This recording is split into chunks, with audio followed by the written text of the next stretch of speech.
As the political landscape in Kwara State transforms in anticipation of the 2027 gubernatorial election, the air is rife with speculations and expectations. The emerging focal point of this political theater is the agitation from the people of Kwara North, who assert that it's their turn to produce the next governor of the state.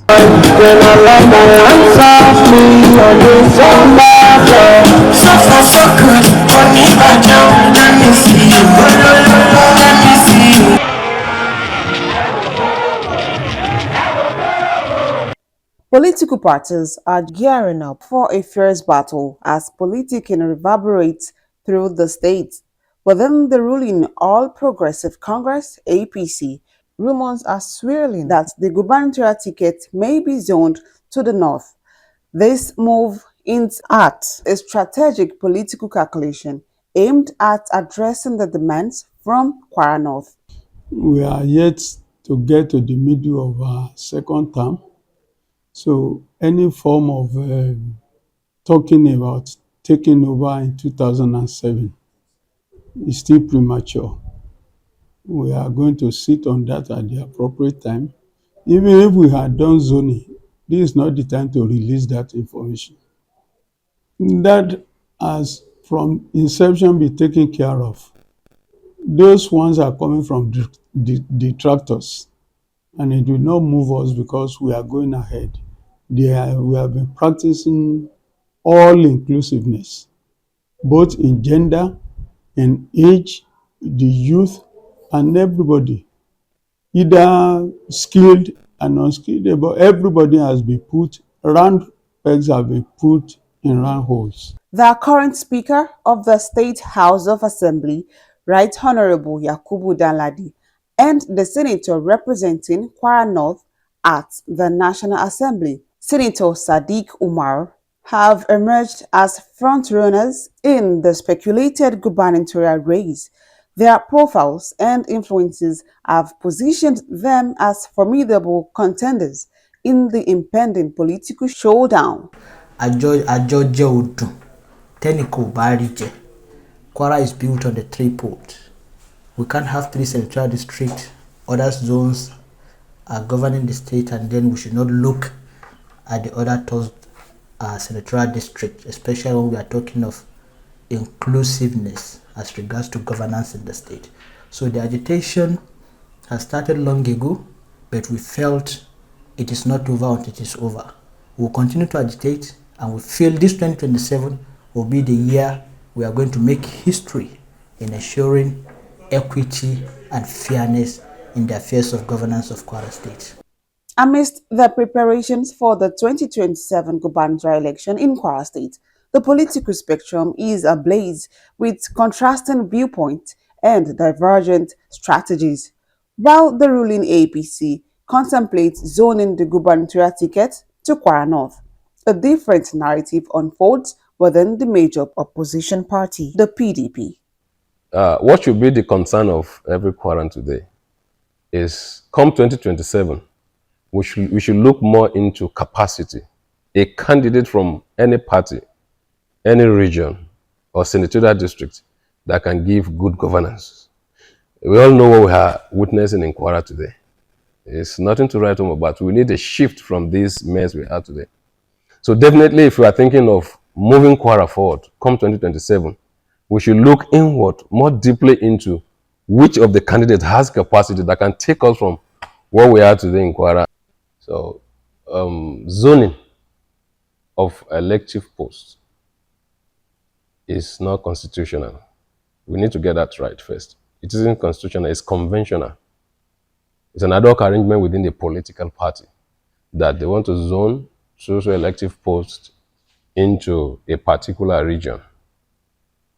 But I still want to mention that in the same constitution, we have some provisions that zone some elective posts into particular region, which is constitutional. They are statutory. And I think I need to mention that. If you look at, okay, I am from Ilorin West local government in Kwara State. By right, I can vote and be voted for in Ilorin West local government as a chairman. By right, I can vote and be voted for in Ilorin West and Asa local government, federal constituency. Those are provisions of the constitution when you talk about zoning. Those are already zoned automatically into those regions. But when you're talking about guber, there's no constitution that says elective posts such as gubers will be zoned into a particular region. It is conventional. It is a gentleman arrangement within a political party, and I think if any party chooses that, it's okay. It is not enshrined in the constitution.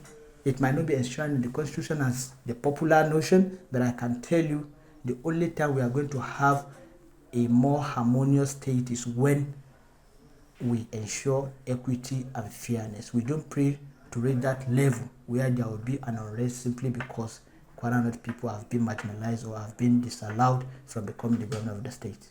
As the race for the governorship gains momentum, the people of Kwara State find themselves at a critical juncture, poised to make a decision that could shape the trajectory of the state's future.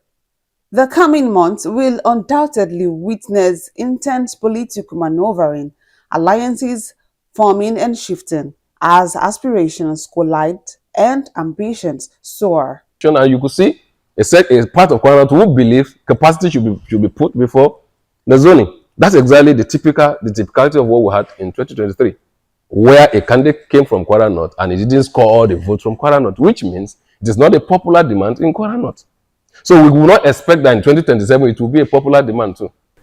In 2019, when the Kwara South man is also finishing his second term in office, Kosi demand that the PDP should also consider Kwara North, especially when they have power of incumbency, because there is no how. If we are talking of winning election, power of incumbency always, let me say, it's always an added advantage. It's always a factor to be considered in an election. But unfortunately, Kwara North was not given without any tangible reason. The PDP give its ticket back to someone from Kwara Central. So this set of stakeholders believes this is a kind of abuse on the loyalty of people of Kwara North to PDP. That is why they felt that even the son of Kwara North who was given in 2023 is more or less like a Greek gift. Even at that, to those who are saying that we've lost our opportunity in 2023, does demand for equity and fairness has a time or has a limit, or does it have a time you cannot demand for equity and fairness? We only lost the battle in 2023. We haven't lost the war. We are still going back to the war, and this time around we are winning the war. As the PDP grapples with its candidate selection criteria, rumors begin to circulate within the APC of potential cracks emerging within the party. Sources suggest that influential figures from Kwara Central are eyeing the gubernatorial ticket, setting the stage for a potential intra-party power struggle. I think that is the figment of the imagination of those people that are bringing it up. We are here, we are united, and there is no house that is, unless you can have absolute peace in the graveyard. And we are not operating in the graveyard, we are dealing with people. So as far as we are concerned, I think there is unity in APC. The dynamics within the APC present a complex influx of ambitions and alliances. The shift towards Kwara Central as a potential gubernatorial contender introduces a new dimension to the unfolding political saga, raising questions about unity and cohesion within the party ranks. Last election, the PDP sold the position of governorship to Kwara North. They failed to make use of it, and it will be unwise now for the PDP now to go back to the north. And for APC, it is better for them if they want, they should go there. I will be happy to tell you that it is not the problem of a person they put down. They have been agitating for this thing. Anybody they put down, they have supported him. They fail to support him because of maybe there's between they have 2 blocks. I would say, would I call it 2 or 3 blocks in the north? We have the Nupe, we have Barutin and Kayama, Then we have Moro. So maybe the last governor came from Lafayette area, that from the Nupe side. The Barutin refused to support them. Even the Nupe themselves, they failed to support their son. So it means they are not ready. In the kaleidoscope of Kwara's political landscape, alliances will be forged, ambitions will clash, and decisions will shape the future of the state. The stage is set for a riveting political spectacle as Kwara State embarks on the journey towards the 2027 gubernatorial election